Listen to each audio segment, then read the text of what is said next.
So forams are a single-celled organism that live in marine environments, so pretty much everywhere on our planet where there's ocean water, and they have a really long geologic record.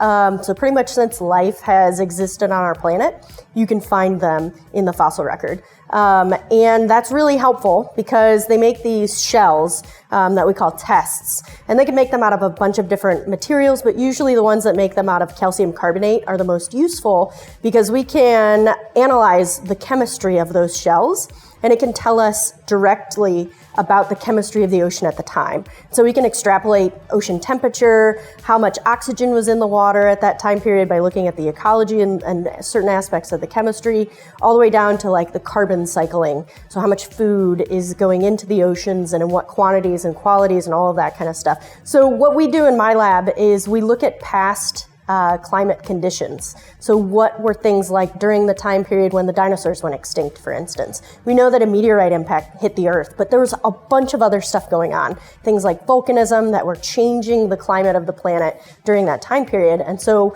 what we are doing is looking at past climate conditions and using that in the context of future climate change scenarios. So we know that the climate is changing, and we know that humans are going to experience a lot of differences in the environment that we're used to, right? And so if we can go into the geologic past and figure out like what happens when the ocean becomes more acidic, we can apply what we learn from the geologic past to current and future scenarios to help us make better decisions about how to go forward.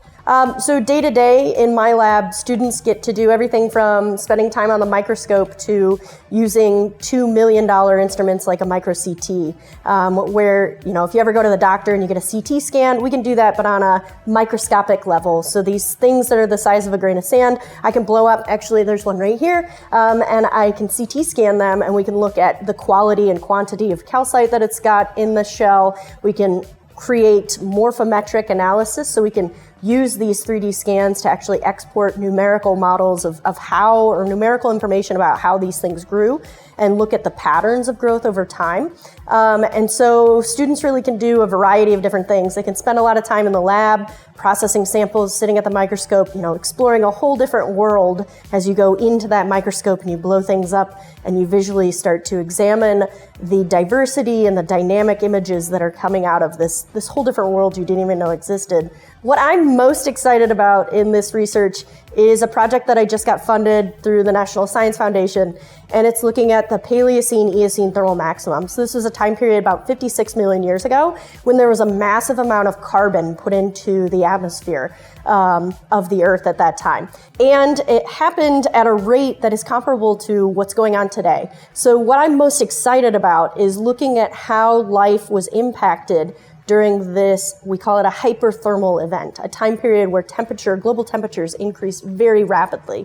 And it's an analog for what's going on today. And so by looking at this high resolution record through this time period where something similar to what's happening today was occurring, we can get more information about like how stressed life was, and certain types of life with this drastic temperature increase very quickly. And it's really helpful information to know today so that we can make better assumptions and interpretations of what we might be facing as a human society in the future years.